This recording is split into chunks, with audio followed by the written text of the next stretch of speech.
Welcome back to Financial Foundations, brought to you by Base Wealth Management, where we are the foundation to your financial plan. I'm your host, Dustin Taylor. I'm your co-host, Alex Wolfe, Certified Financial Planner. And I'm Kyle Howell, Financial Advisor at Base Wealth Management. Today, we're going to talk about how to choose the right investments. So you've made the decision to invest. What should you invest in? Alex, what's the most important thing when choosing the right investments? I think the most important thing is knowing what you're investing for. So what's your goal? Is this something you're investing or saving to buy a car in a year, 2 years? Is it investing to send your kids to college? Is it your retirement? So first is, what's the goal of the account or your portfolio that you're investing for? Right. Yeah. Goals are going to determine the risk you're going to take with those investments. So again, going back, is it a car in a year? We're going to need that money in a year. We're not going to take a lot of risk. If we're saving for retirement, that's 20 or 30 years away, then we can take a lot more risk than we can for even saving for college. How do you choose what platform or broker? There's a variety out there. I mean, you've got your big ones like the Fidelities, the Schwab, the Vanguards. You've got some newer players like the Robinhoods.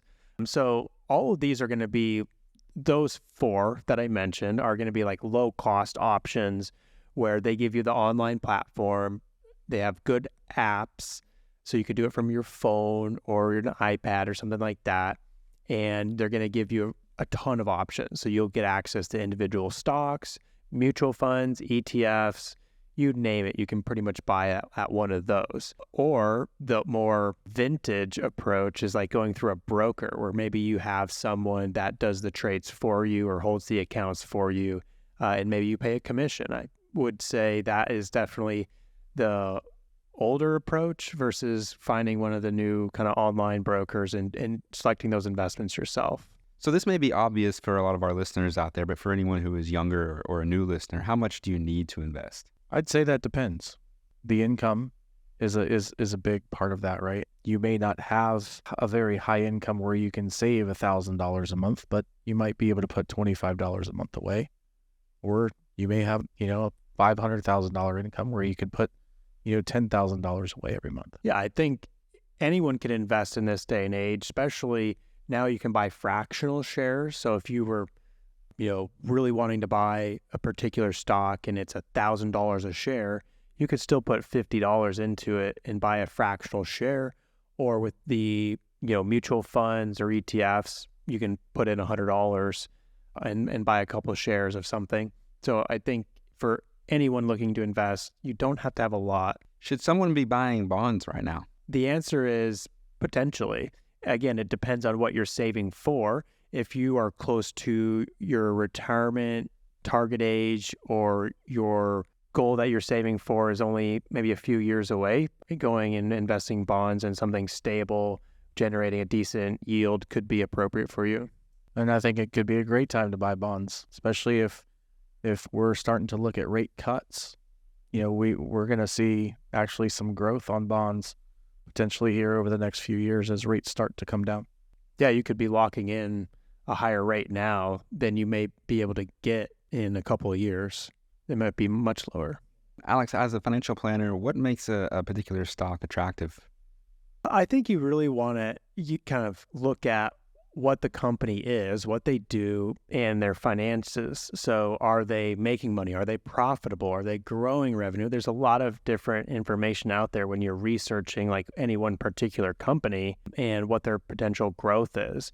We see a lot of volatility surrounding, like tech names, like Tesla's one who's experienced tremendous growth in the last couple of years, but this year has really struggled as competition is increasing, which is another thing to look at. Like, are they one of the premier companies in their particular sector? Like, what is their competition doing? Is there somebody else entering that area, or is there a hard barrier to entry? Some people talk a lot about like duopolies, like Lowe's and Home Depot, and they pretty much dominate that entire segment. I've had conversations with clients about, picking stocks, and I'm not necessarily a stock picker, but I will go out and buy stocks in companies that I shop at, or products that I purchase. Think of Coke or Pepsi, or you're shopping at Target or Walmart. Those types of companies that you buy what you buy. Like, what are you seeing a lot of? Like, if you go to the mall, what stores are packed every time? Like Lululemon, probably doing a lot more business than JCPenney. Or, you start seeing way more Teslas on the road.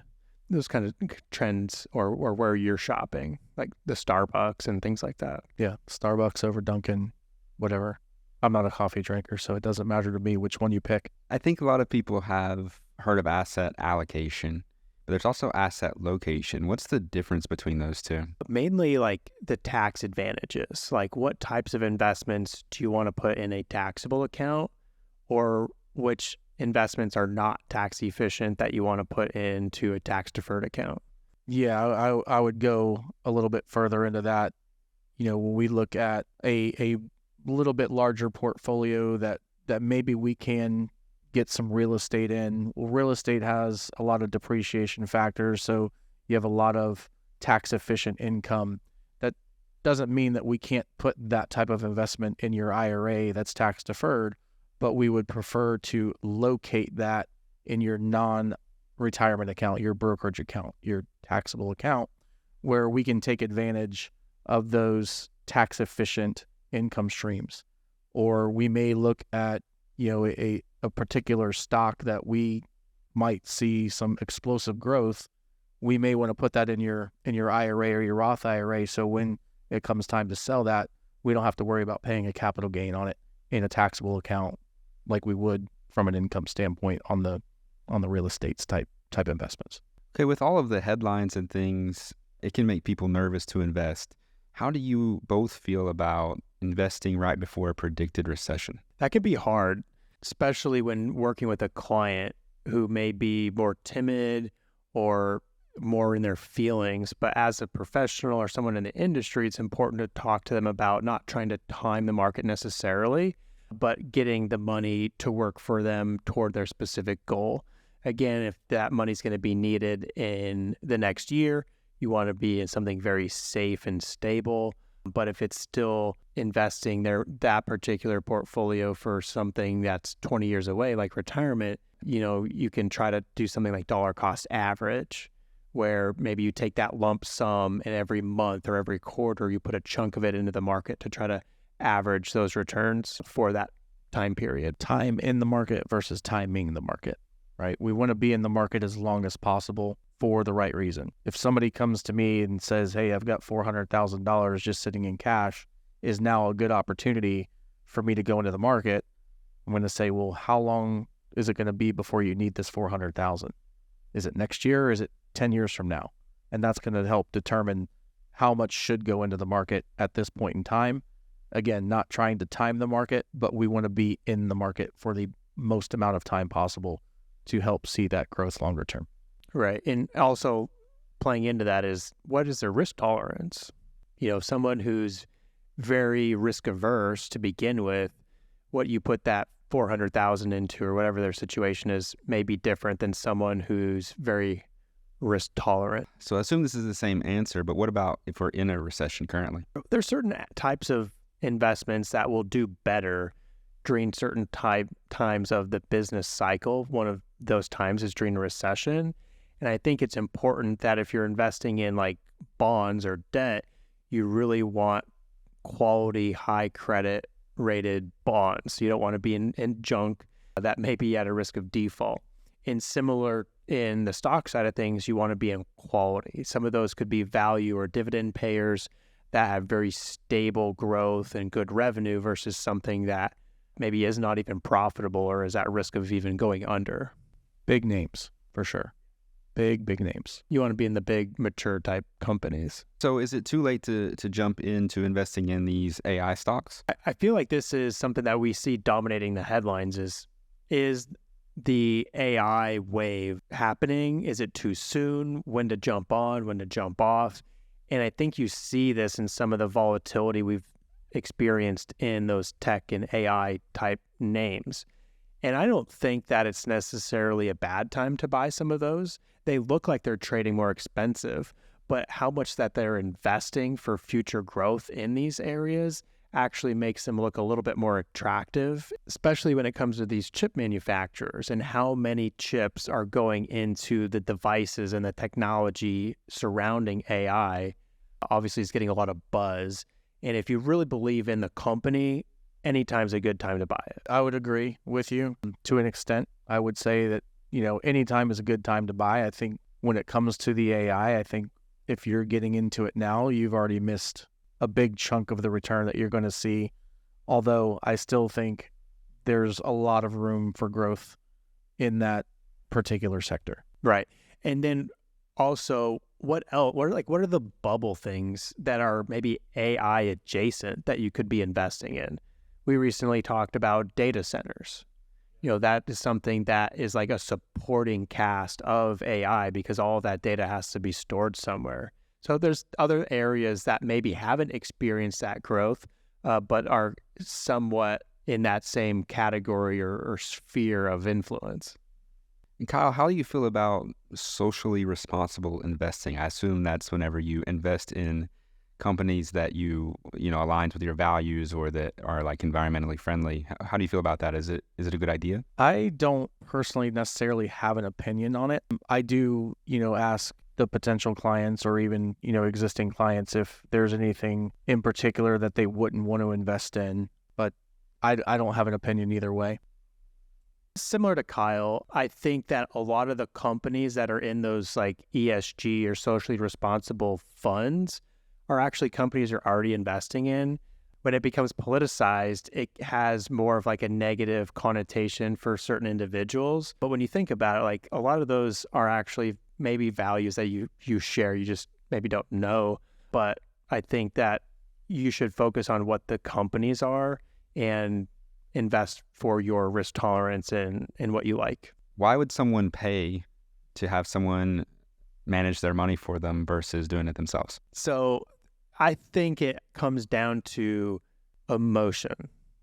And when we are in this era of time where everything is so easily accessible, the news, and also the targeted ads, like if you go look at something and now all of a sudden you're inundated with that product, it can really influence the way we think and feel. But if you have a professional doing it for you, they can really take that kind of emotion out of it.